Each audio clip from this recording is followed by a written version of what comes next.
What happens when a flamingo and a xenomorph love each other very, very much? Well, we'll find out. Wait. No, this is not the video I want to do. Okay, stop. Oh, God. I am so sorry about that. That is not the video I want to do here. Anyway. I'm ridiculous. Okay, so the idea I had for this video was to create a hybrid of a xenomorph alien and a flamingo. I have an idea for a series of these videos. We'll see how they do. But I have an idea for several different animals to combine, hybridize with a xenomorph. I think it's a cool idea. Yeah, so for the flamingo, I liked the shape of the flamingo, the neck, the beak, definitely. I almost did another drawing next to this where I was going to show you know how the xenomorph has the extendable tongue mouth. My idea was to have the curved bill of the flamingo as the tongue mouth, so the actual head would stop right before the bill, and then he would open his mouth and I would shoot that. It got a little complicated, and I wanted to keep this video a little more simple, so it's in sketch form, but I never did it in this video.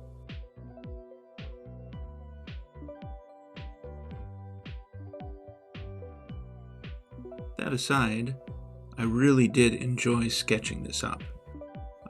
This was kind of it's along the lines of my Just Draw series where you just go ahead and do it. I had a little planning behind this, but for the most part, it's just getting in there and fleshing out your sketchy ideas. It's a few steps up from sketch, but it is not a fully fledged, planned out creature design. I really like this stage of design work though, because it's further than a sketch, but it's not as restrictive as a final illustration. You take your best ideas that you're coming up with in your sketches, your doodles or brainstorms or whatever, and you put them together and you start to come up with a design, creature design, that's starting to work, that's meshing together with the overall plan, the overall theme of your piece or whatever your creature's going into.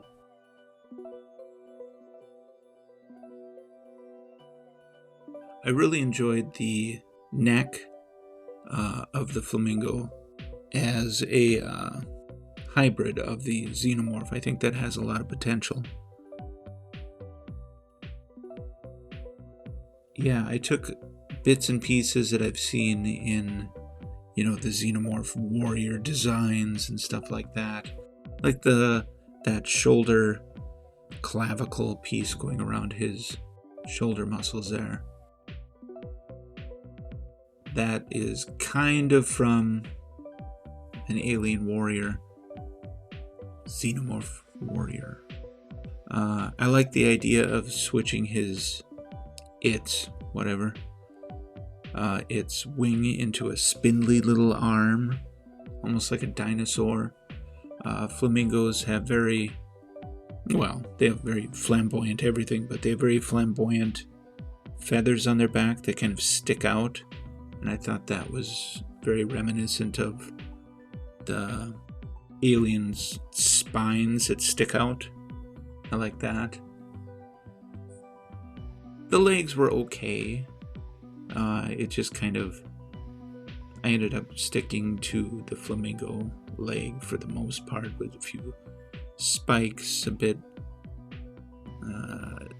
clawed toes, so there wasn't much further design on that. most of what I was really enjoying was from the body up to the head.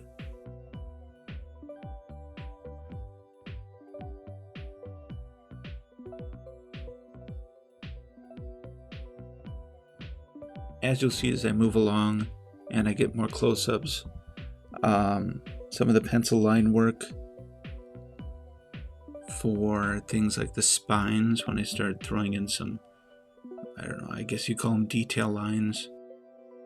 It's still in a planning stage. I don't know, it was almost like notes to myself. Like, I want to put some sort of detail lines here, but I didn't really know what was going to work for sure, so I just kind of threw some lines in.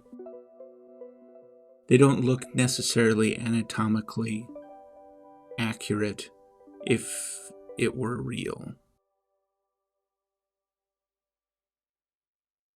The beak is kind of along the same line.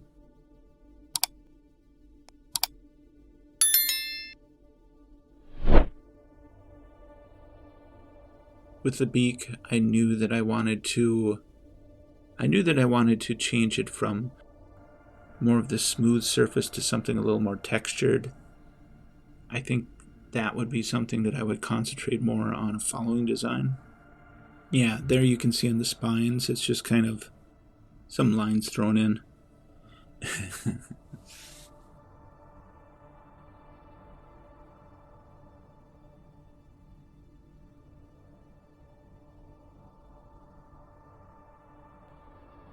I think probably my favorite parts of this design is the arm and shoulder and the head. I like the neck too, it's just I would do more with it on a following piece. I also like the bit of breastbone that I have there at the bottom. You know, like birds have that, I guess that's part of the wishbone or breastbone sticking down. I would just marry that a little bit more into the chest. I think I kept that a little too lean. But it worked.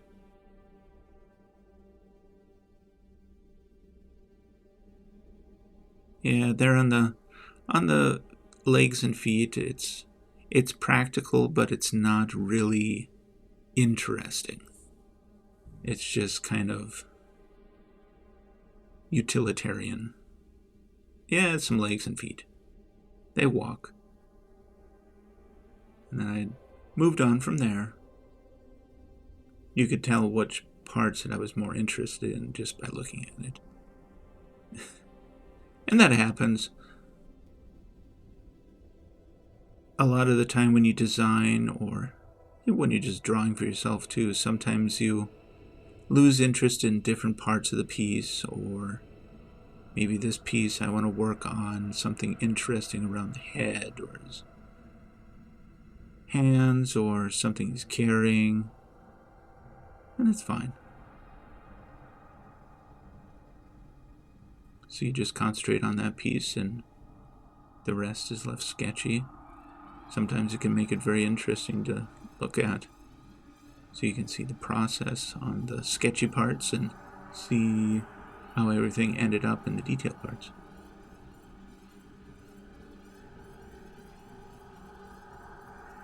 Adding a little more texture on the head there. Just experimenting, seeing what might work.